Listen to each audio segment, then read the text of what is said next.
প্ৰতিখন জিলাৰ প্ৰতিখন স্কুললৈ বৃহৎ আপডেট এটা আহিছে আপোনালোকে ইয়াতে স্ক্ৰীণত দেখিবলৈ পাইছে। ইয়াতে আপোনালোকে 3টা পেজৰ এখন দীঘলীয়া চিঠি আপোনালোকে দেখিবলৈ পাব। ইয়াতে স্পেচিফিক কিছুমান ডেট দিয়া হৈছে 13, 15, 25, 17 তেনেকৈ ভালেকেইটা ডেট চিডিউল কৰা আছে আৰু সেই ডেট মতে আপোনালোকে কামবিলাক কৰিব লাগিব সেই প্ৰত্যেকখন স্কুলে। গোটেইখিনি কথা চাম আমি ইয়াতে কি কি দিছে। আৰু সৰু এটা অনুৰোধ আপোনালোকৰ থাকিলে যদি প্ৰথমবাৰৰ বাবে এই চেনেলত আহিছে চেনেলটো ছাবস্ক্ৰাইব কৰি ৰাখিব এনেকুৱা ধৰণৰ খবৰবিলাক আগলৈকে পাই থাকিবৰ কাৰণে। এতিয়া চাওক, এই যিটো খবৰ এই খবৰটো আহিছে office of the mission director সমগ্ৰ শিক্ষা অসমৰ ফালৰ পৰা 10/12/2025 তাৰিখত একেবাৰে শেহতীয়া হয় এই নটিফিকেশ্যনটো বা এই যিটো চিঠি আছে এইখন একেবাৰেই লেটেষ্ট হয়।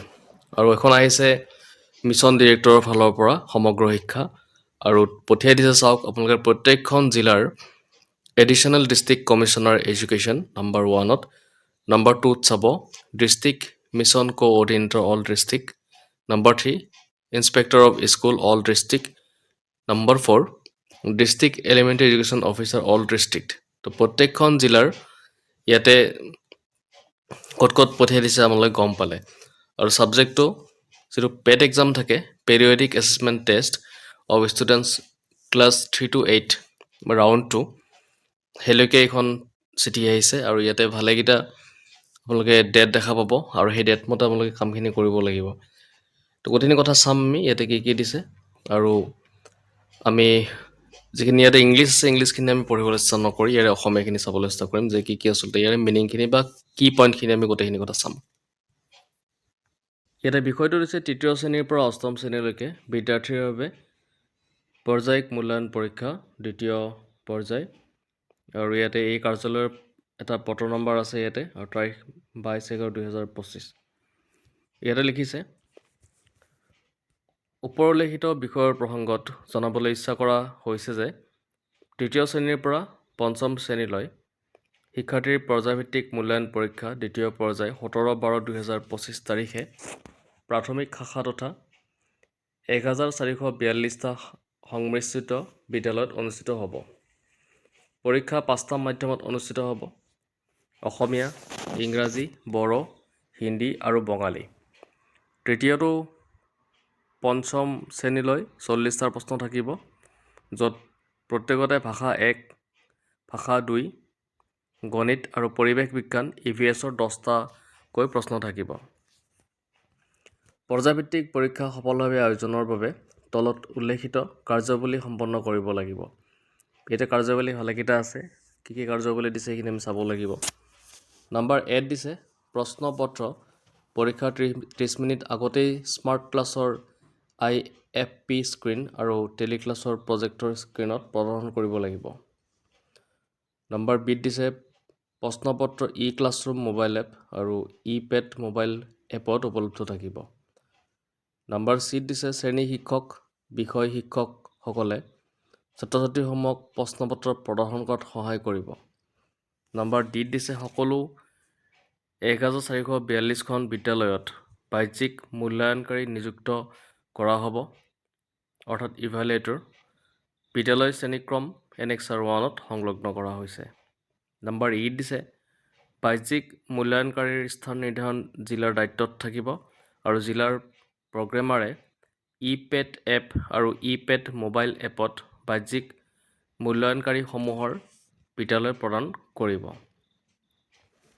ৰাজ্য মিছন কাৰ্যালয়ে বিদ্যালয়সমূহ বাহ্যিক মূল্যায়নকাৰীলৈ বণ্টন সম্পন্ন কৰিব। বণ্টন 13 ডিচেম্বৰ 2025ৰ ভিতৰত সম্পূৰ্ণ কৰিব লাগিব আৰু 15 ডিচেম্বৰ 2025ৰ ভিতৰত তেওঁলোকক জনাব লাগিব। নম্বৰ 4 দিছে বাহ্যিক মূল্যায়নকাৰীয়ে বিদ্যালয়ত পুৱা 8:45 বজাত উপস্থিত হৈ সকলো ব্যৱস্থা পৰীক্ষা কৰিব লাগিব। নম্বৰ 0 দিছে বাহ্যিক মূল্যায়নকাৰীসকলে ৰাজ্য মিছন কাৰ্যালয়ৰ পৰা প্ৰদান কৰা সংশ্লিষ্ট শ্ৰেণীৰ ষ্টাফ ID ব্যৱহাৰ কৰি কমেও 100জন বিদ্যাৰ্থীৰ উত্তৰ সংগ্ৰহ আৰু আপলোড কৰিব লাগিব। যদি বিদ্যাৰ্থীৰ সংখ্যা 100জনতকৈ অধিক হয় তেনেহ'লে বাকী উত্তৰ শ্ৰেণী শিক্ষকৰ দ্বাৰা আপলোড কৰিব। 8ত দিছে বাহ্যিক মূল্যায়নকাৰীসকলে Annexure 2ত দিয়া বিৱৰণী চেকলিষ্ট পূৰণ কৰিব লাগিব। তাৰপিছত আই নম্বৰত দিছে প্ৰতিটো শ্ৰেণীৰ পেট পৰীক্ষাৰ সময় হ'ব 1 ঘণ্টা 30 মিনিট অৰ্থাৎ 90 মিনিট। 40টা প্ৰশ্ন উত্তৰ দিব বাবে ৰাতিপুৱা 9:30 বজাৰ পৰা আৰম্ভ হ'ব। কোনো বিদ্যালয়ত একাধিক স্মাৰ্ট ক্লাছ টেডি ক্লাছ থাকিলে তাত একেলগে 2টা বা 3টা শ্ৰেণীৰ পৰীক্ষা অনুষ্ঠিত কৰিব পাৰি। নম্বৰ জেড দিছে প্ৰশ্নপত্ৰ পৰীক্ষাৰ 30 মিনিট আগতে স্মাৰ্ট ক্লাছৰ IFP স্ক্ৰীন আৰু টেলিক্লাছৰ প্ৰজেক্টৰ স্ক্ৰীনত প্ৰদৰ্শন কৰিব লাগিব। প্ৰশ্নপত্ৰ প্ৰদৰ্শনৰ পৰীক্ষা আৰু প্ৰশিক্ষণৰ 15 ডিচেম্বৰ 2025ত ইমপ্লিমেণ্টেশ্যন এজেঞ্চিছৰ দ্বাৰা অনুষ্ঠিত হ'ব। নম্বৰ কেত দিছে ছাত্ৰ ছাত্ৰীয়ে প্ৰশ্নসমূহৰ উত্তৰ নিজৰ শ্ৰেণীকপিত লিখিব। শিক্ষকদ্বয়ে প্ৰতিজন ছাত্ৰ ছাত্ৰীৰ উত্তৰ পৰীক্ষা কৰি ছুইফ্ট চাটবোটত প্ৰত্যেক প্ৰশ্নৰ সঠিক উত্তৰৰ বিপৰীতে চিহ্নিত কৰিব। বুট পৰীক্ষাৰ দিনাৰ পৰা লাইভ থাকিব। তাৰপিছত এল নম্বৰ প্ৰশ্নটোৰ উত্তৰটো এনেকৈ এল নম্বৰৰ যিটো পইণ্ট আছে সেইটো দিছে এনেকৈ বিদ্যালয়সমূহত মূল্যায়ন বাহ্যিক মূল্যায়নকাৰীয়ে কৰিব। বাহ্যিক মূল্যায়নকাৰীয়ে সেইদিনা উত্তৰ বহীসমূহ এণ্ট্ৰি কৰিব লাগিব।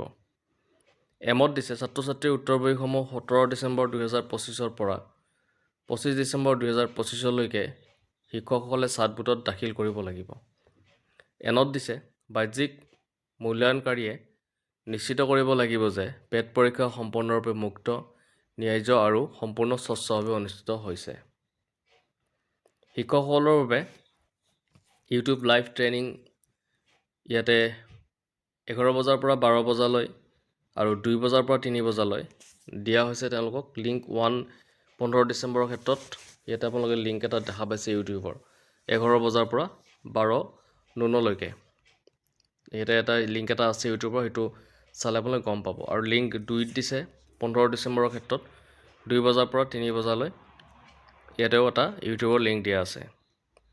তো বাহ্যিক মূল্যায়নকাৰীসকলৰ অনলাইন প্ৰশিক্ষণ ৱেবেক্সত 2 ভাগত 11 পৰা 12:30 আৰু 2:30 পৰা 4টা লিংক উপলব্ধ কৰা হ'ব 15 ডিচেম্বৰ 2025 আৰু 16 ডিচেম্বৰ 2025ত।